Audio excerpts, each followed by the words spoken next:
समाजात घडणाऱ्या घटना पाहण्यासाठी निर्भीड निष्पक्ष चॅनल म्हणजे संपादक संजय कारंडे यांचं Ajinkyatara news channel. Ajinkyatara news चॅनलला लाईक करा, शेअर करा, सबस्क्राईब करा.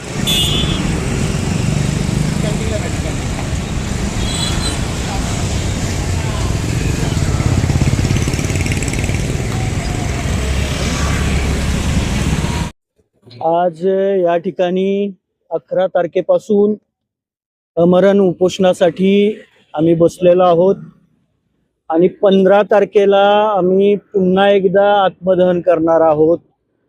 गेल्या वेळेस योगायोगाने माचीस आमच्याकडे नव्हतं, पण यावेळेस माचीस लायटर सगळं घेऊन जिल्हाधिकारी कार्यालयात जिल्हाधिकारी दालनात आत्मदहन करणार आहे. पोलिसांना जेवढा फौजफाटा आणायचा आहे तेवढा आणा. रिपब्लिकन सेनेचं आंदोलन कशा पद्धतीनं असतं हे यावेळेस आम्ही नक्की दाखवून देऊ.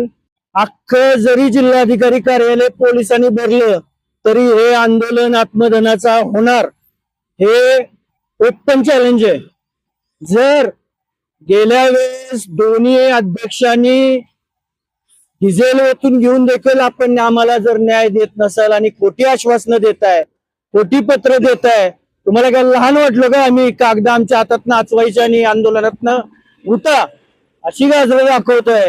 यावेळेस जर प्रश्न आमच्या मार्गी नाहीत लागले तर यावेळेचं आंदोलन अख्खा महाराष्ट्र बघेल की रिपब्लिकन सेनेचा कार्यकर्ता ज्यावेळेस एखादी गोष्ट ठरवतो त्यावेळेस तो कसल्याही परिस्थितीत आंदोलन केल्याशिवाय शांत बसणार नाही.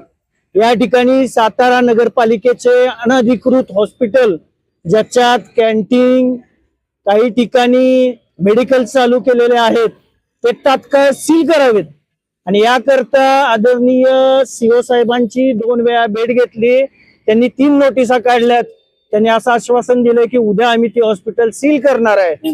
तसेच सातारा नगरपालिका हद्दीमध्ये असणारे टॉवर्स अनधिकृत आणि फ्लेक्सची परमिशन घेताना घ्यायची 2000 स्क्वेअर फूटची, लावताना 5000 स्क्वेअर फूटचे फ्लेक्स लावायचे. अन्न भेसळ कार्यालय याच्यासारखं सुस्तावलेलं आणि मस्तावलेलं कार्यालय आम्ही आजपर्यंत बघितलेलं नाही. कारण त्यांच्याकडे 8 निवेदनं जाऊन पडली तरी एकाही निवेदनाला कुठल्याही पद्धतीचं उत्तर आम्हाला आलेलं नाहीये. आणि अनधिकृतरित्या चालू असलेले हॉटेल्सवरती दारू दिवसाढवळ्या पिली जाते. सगळ्याच हॉटेल्सवरती येवतेश्वरला दारूची खुलेआम विक्री चालू आहे. तसेच MSCBचा जे ग्राहक आहेत, गोडचे नावाचा जो ठेकेदार आहे, त्यांनी ग्राहकाची फसवणूक करून एकाकडून 11,000 असे बरेच लोकांच्या तक्रारी आमच्याकडे आलेल्या आहेत की बोगस लाईट बिलं देऊन आम्ही तुमची लाईट बिलं भरतो, आमच्याकडे पैसे द्या, आणि ते अख्खे पैसे त्यांनी खाल्लेले आहेत. त्यांच्यावरती फौजदारी गुन्हा तात्काळ व्हावा असे 8 ते 10 मुद्दे घेऊन यावेळेस आम्ही बसलेलो आहोत. आणि जर आम्हाला न्याय नाही भेटला तर चॅलेंज आहे, कलेक्टरच्या दालनात घुसून अंगावरती डिझेल टाकून यावेळेस माचीस लायटर घेऊन आत्मदहन करणार. Open challenge. समाजात घडणाऱ्या घटना पाहण्यासाठी निर्भीड निष्पक्ष चॅनल म्हणजे संपादक संजय कारंडे यांचं Ajinkyatara news channel. Ajinkyatara news चॅनलला लाईक करा, शेअर करा, सबस्क्राईब